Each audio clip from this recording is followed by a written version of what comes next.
Guys, no week would be complete if we didn't discuss what's next for Chimaev.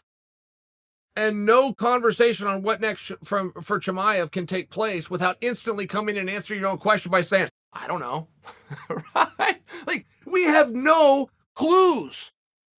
We have no clues. And I'll share with you, when Chimaev and Magny were going at each other and then all of a sudden stopped, I thought that was our clue. Meaning, Chimaev's going to fight Magny. This is done. And a lot of times that is how it works within the sport. When you get the phone call and you get everything done, you're then told, don't tell anybody, so that you can do the press release and you can drop it and you can do it in an appropriate way, right? Dana, just by example, will do press conferences where he reveals news. If Dana doesn't have any news because it all slipped out, it's kind of tough to hold the press conference, just by example. So it's a piece of the business in the way that it works. But if you're smart to that piece of the business, when two guys mysteriously go quiet at the same time, okay, boom, we got a fight to happen. That's not the case here. Just too much time has gone by. Right? You're looking at your clock going, what would we possibly be waiting for? So that's not what's going on. And now all of a sudden you got Belal Muhammad, who really wants the match. You got Chimaev saying, I'll fight anybody. If you wanted to go really and make a mega match, you're going to have Chimaev versus Colby Covington. I'm very confident in telling you that that's not next. I'm also very confident in telling you that that takes place in 2022, but it's not next. And that's what we're here to discuss right now. I feel as though you could eliminate, because nobody's helping us, let's work backwards. Never the greatest way to deduce, but sometimes it's a spot that you're in. We know that it's not going to be Magny. Now, we know nothing. You get the figure of speech that I'm doing here. We know that it's not going to be Magny because that was offered many times and that was never swooped up. Okay. For whatever reason, like it or not, and I don't like that, it's not going to be Magny. All right. Belal Muhammad is all of a sudden a pretty interesting choice. But Belal is doing the same thing that Magny did, which is making it very public and very known that he wants the match, and he hasn't been given it. So can we completely eliminate Belal Muhammad? Probably not. Probably not. But I do think that we've got a few clues to be a little bit light on the idea, and here's why I eliminate Colby Covington.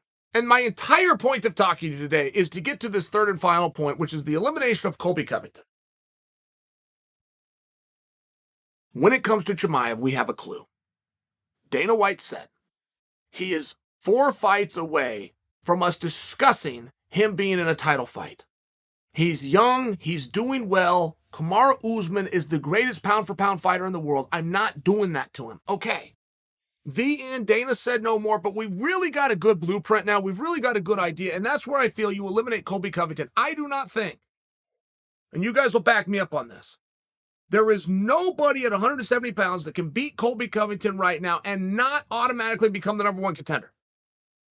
Colby could not have made it any more clear when he fought Usman at MSG that he is the second best fighter alive, and that is what the number one contender is supposed to represent. It doesn't always, that's what it's supposed to represent. But that's the same way as the champion doesn't always represent the best. It's just supposed to. So can we at least agree on that? Colby has proven that he is the next best thing to the champion of the world. So I do not believe that you could put somebody in there with Colby, give that guy the edge over Colby, and not put that guy in there for the belt. But we've been told that Chimaev is 4 matches away from being in there for the belt. If he goes in there and gets to jump on Colby, you got to throw him in. It would be irresponsible not to. You cannot have a guy that you just identified as the best in the world and not putting him in those positions. It really would be irresponsible. Some people push back that Jon Jones can walk right up to heavyweight and get a world title fight. Jon Jones will take a number 9 guy in the world and send him to the hospital.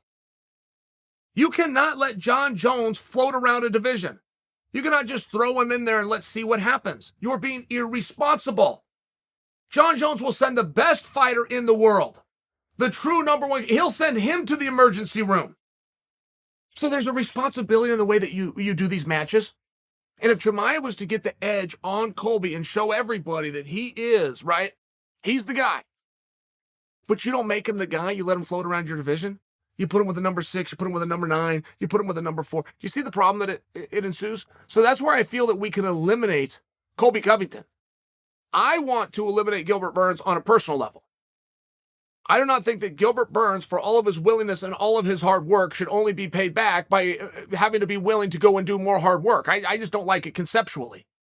I'm not going to get my way unless you guys back me on that. And every time you hear Burns versus Chimaev, you do not retweet, you do not post, you do not suggest the idea. So where are you at? I think that you do have Luque, who seems to be floating around but spoke up a couple weeks ago. I think that Luque should speak up more.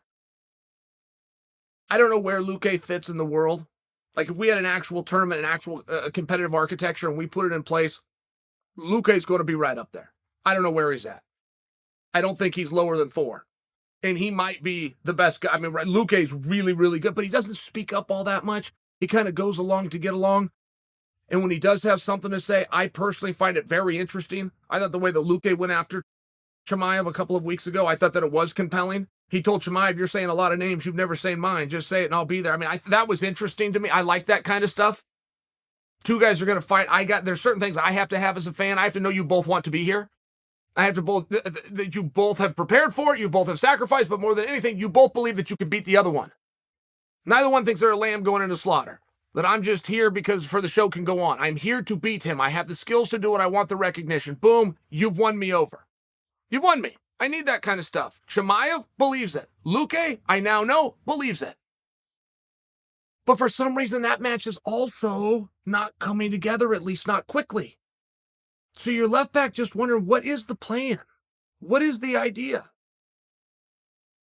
Is it a situation where the guy that you want Chimaev to fight next is already booked?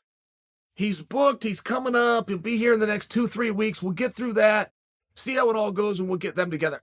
I don't think so. That's one that's never happened before. Or if it is going to happen, we would always call it out. We would do that to add to the focus and put a spotlight on that match. We would use that as part of the promotion. We wouldn't keep that a secret from anybody. And the Chimaev thing is right there, guys. It's a secret. We do not know. We're not even given clues. And I don't know why. So as I try to work backwards, I feel that we can eliminate Magny for whatever reason. Looked like that one just didn't happen. I think Blahal's a live dog. For some reason, when Luque spoke up, it wasn't quickly grabbed onto. I thought it would be.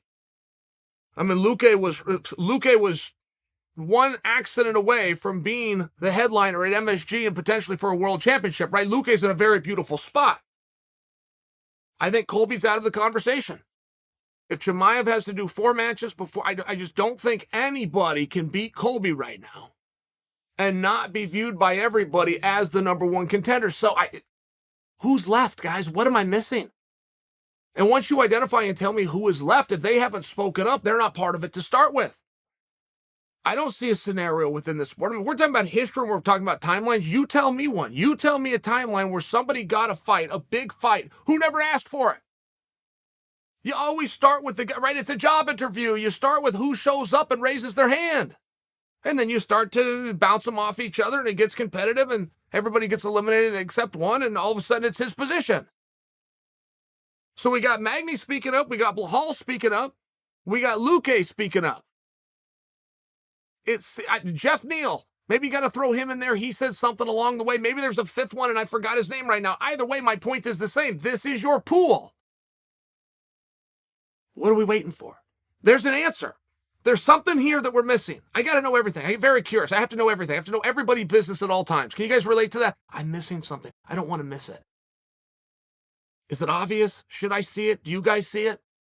If so, tell me what it is.